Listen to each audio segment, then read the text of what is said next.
mata idan an ce ku daina taba wayan mazajen ku ba kwa yarda, most especially matan aure.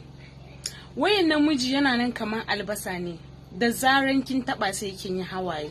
So idan kina son shi, just forget about his phone. So ga shawara musamman ma single girls, 'yan mata ku yi hankali, ku san irin samarin da za su ce suna son ku, saboda wani namijin suna ya tara ba namiji bane, bakin shi babu sakata.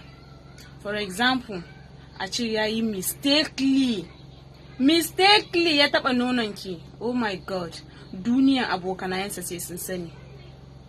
So single girls, you have to be very very careful. Ke da mutuncinki da komi, wannan abin da Allah dai ya shirya da kowa, babu wanda dai a ce amma kuma daga an san naka kai ne dan iska.